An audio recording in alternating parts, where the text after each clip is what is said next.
Ninja fans are eating well in 2025.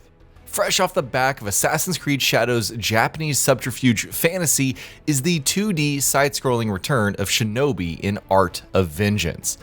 More iconic than Shinobi arguably is Ninja Gaiden, and with not one, but 3 Ninja Gaiden games coming, or already here this year, the future's looking bright for what is one of the most legendary series ever committed to video games. Ninja Gaiden Ragebound is a return to the original trilogy's side-scrolling action, imbued, however, with modernization. This rundown proves Ninja Gaiden Ragebound isn't mere nostalgia bait by highlighting all that there is to know before you buy. Where it fits chronologically. Cast your mind back if you can to 1988.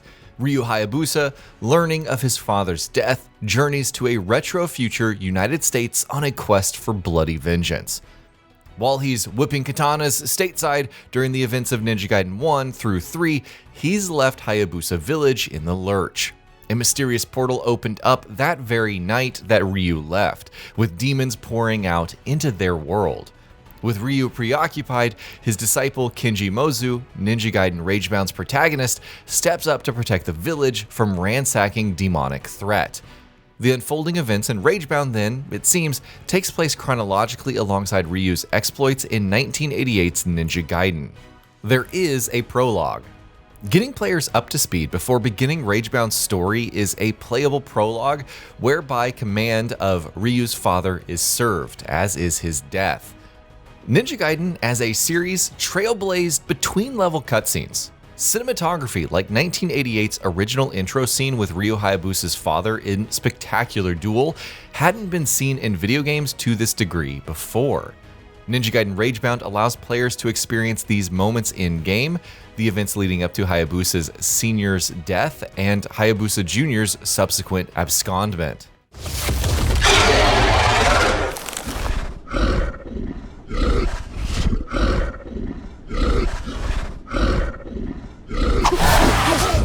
Extreme difficulty. A huge part of Ninja Gaiden's legacy, in arcades, on the NES, its turn-of-the-century 3D departures, is its brutal difficulty. 8-bit and 16-bit side-scrollers, especially, were punishing in their challenge, demanding surgically precise timing to slice through encounters. These skills perhaps might be lost on modern gamers, but should your dexterity be up for it, Ninja Gaiden Ragebound ships with an extreme difficulty mode, unlockable once levels are completed. Base difficulty not too challenging. Make no mistake, Ninja Gaiden Ragebound won't be an easy game to complete, but in keeping with the title's ethos, it combines the series' infamous challenge with modernization via snappy controls and tight level design. Ragebound's fluid action is intuitive. As a result, any mistakes made will be due to the player's error, such as the game's responsiveness. Once level layouts are memorized and timings are committed to muscle memory, even gamers with modest skills will be able to avoid feeling overly punished. Gameplay and combat design. Progression in Ragebound is structured in traditional levels, the completion of which demands a combination of perfect platforming and precise combat. Upon finishing levels, players are graded on the time that's taken to complete, number of kills, and the style in which that they were killed, using combos, power-ups, and that sort of thing. The challenge of combat doesn't take the form of more hits equal higher difficulty. No, more often than not, enemies in Ninja Gaiden Ragebound can be taken out with a single katana slice or kunai throw. Combat designed any other way would give the impression Kenji needs to spend time sharpening his blades. He's a pupil of Ryu's, sure, but his gear is up to the task. So yes, while every enemy can be killed in single swipes, the difficulty curves upward via a demand for surgical timing and sheer enemy number. Further challenge comes in the form of the enemy's glowing auras, which suggest, not dictate, which weapon they should be killed with. Blue auras denote katana kills, while purple auras indicate kunai ranged attacks. Again, enemies can be killed whichever way you like, but match the weapon to the aura color and a Hypercharge power-up attack becomes available. We'll explain Hypercharge in detail via its own next entry. Hypercharge. Remember Ragebound's enemies we said could be killed in one hit? Well, that's not entirely true of all of them. Some of Kenji's opposition presented sterner tests, and he's got a trick up his ninja sleeve, Hypercharge. He can, at a pinch, absorb some of his own health to reach Hypercharge state, but the most effective way is to slay enemies in tune with the color of their aura. For a few seconds after that, Kenji can unleash a more devastating attack capable of knocking down tougher enemies. On screens with multiple enemy types, rapid-fire skills come into play, a balletic puzzle of aura kills to larger enemies, slicing them all down in single strikes. 2 playable characters. Kenji isn't the only character Ragebound players can take command of. Intertwining at some point during Ninja Gaiden Ragebound's story is Kumori, member of Hayabusa rivals the Black Spider clan, who, despite being ideologically opposed, shares Kenji's fate. The pair work together. As a specter, Kumori has access to an underworld in which she can traverse in ways Kenji cannot, lobbing teleporting kunai, for instance. Her inclusions are ostensibly time-based puzzle platforms, opening up new throwaways for Kenji to progress.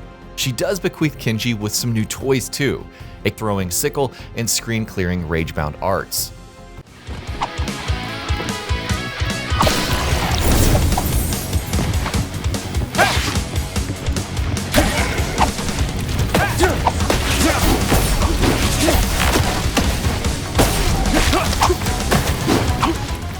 Guillotine Boost.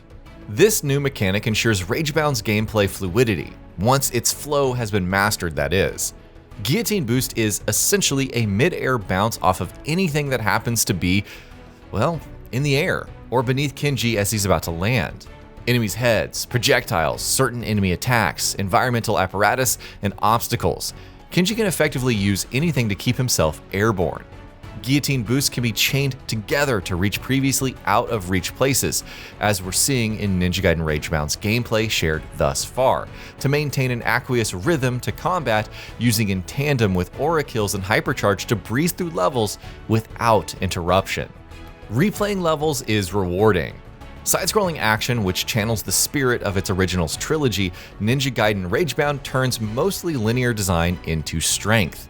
Firstly, the act of replaying levels, memorizing enemy patterns, growing knowledgeable on level design, chasing higher score and quicker finishing times, is in itself a reward for repeated level playthroughs.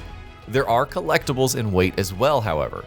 Straying Kenji or Kumori slightly off path could present a platforming puzzle or a cool collectible, or even currency which can be collected and spent at Muramasa's shop.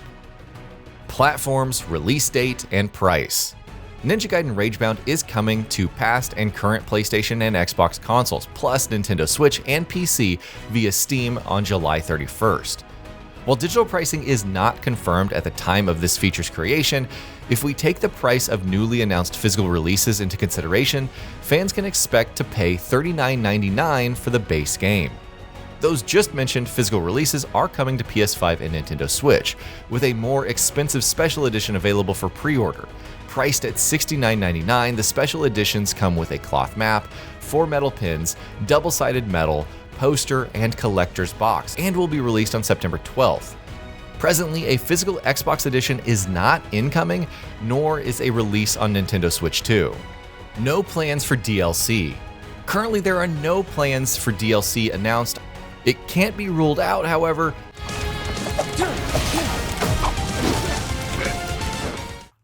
PC requirements. To run Ninja Gaiden Ragebound on your PC, at a minimum you'll need an Intel Core Duo E8300 or AMD Phenom 2 X2 550 processor, NVIDIA GeForce GT 220 or AMD Radeon HD 4550, both 1GB GPU. Recommended specs, which the game's Steam listing confirms as required to run the game at 60 FPS, 1080p, include Intel Core Quad Q8300 or AMD Phenom 2 X3 710 processor and NVIDIA GeForce GT 640 4GB or AMD Radeon R7 250 2GB GPU. Whether minimum or recommended, you'll need at least 6GB RAM.